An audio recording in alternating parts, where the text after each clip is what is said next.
Hey, salut le monde, c'est Martinus, et aujourd'hui on se retrouve pour l'épisode d'introduction au remake du Lua. En 2016-2017, j'avais fait une série de tutoriels que j'avais appelé les bases du Lua, et donc cette année j'ai décidé de la refaire complètement parce qu'il y avait pas mal de lacunes à l'époque, et j'ai beaucoup plus d'expérience maintenant, donc je pense qu'il y a moyen de faire ça beaucoup mieux. Ce qu'on va faire aujourd'hui, nous, c'est d'abord installer l'éditeur qui va nous permettre d'écrire du code en Lua, et j'ai choisi Zero Point Studio.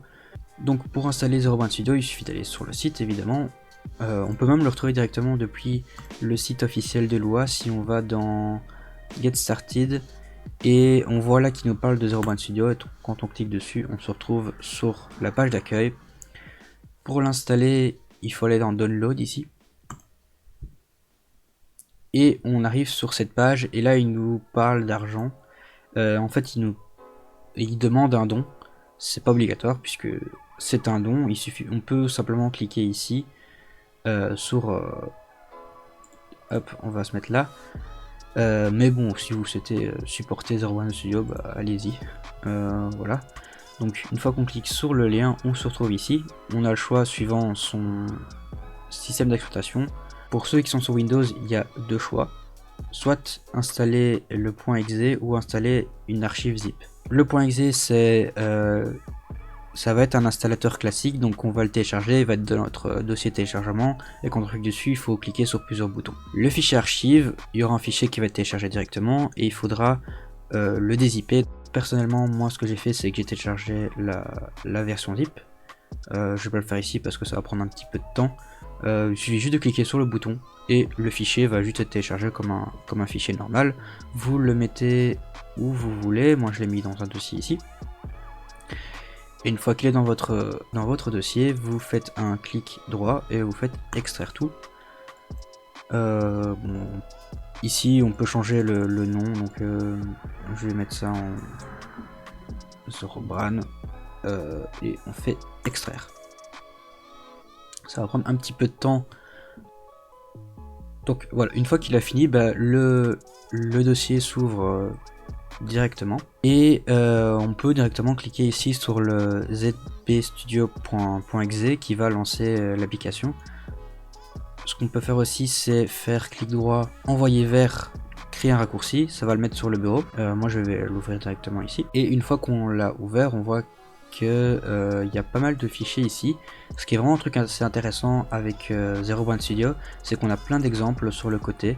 Un qui est assez intéressant que j'ai trouvé tantôt, c'est le fichier programmer une leçon. C'est vraiment intéressant pour ceux qui sont débutants parce que il fait un peu son tutoriel sur le Lua pas à pas en fait. Celui qui va nous intéresser ici pour la suite, c'est le print hello world. Donc là, enfin, on a un fichier .lua.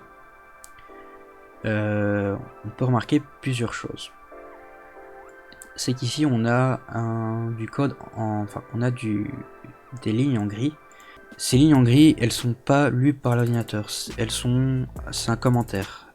Ça permet d'expliquer des choses dans son code, mais l'ordinateur va l'ignorer. Lui, ce qu'il va lire, c'est cette ligne-ci. Cette ligne-ci, elle fait quoi en fait? Elle dit à l'ordinateur d'afficher dans un output. Donc ici sur Zero Point Studio, ça va être affiché ici.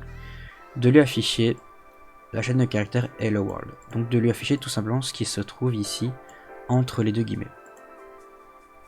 Donc pour ça, on peut appuyer ici dans Execute the current project file ou faire F6, et on voit qu'il nous a affiché Hello World.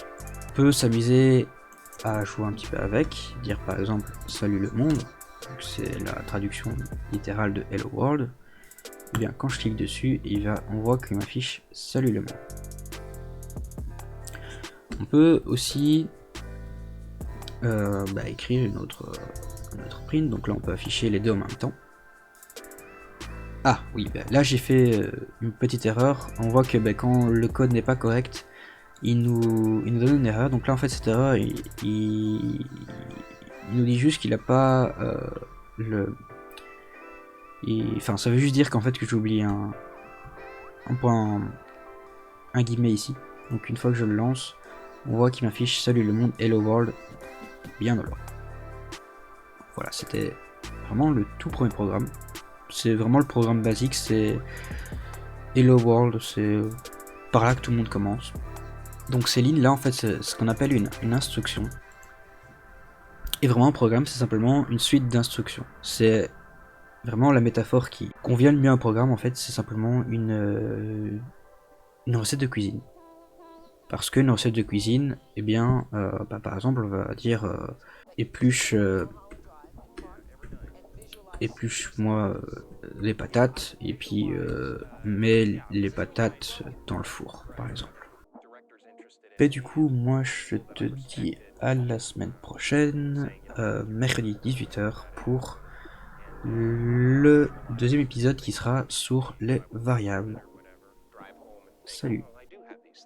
They're out there. I just don't have a hold of them yet, but they're out there. I wrote myself a check for $10 million for acting services rendered, and I gave myself 5 years, or 3 years maybe, and I dated it Thanksgiving 1995, just before.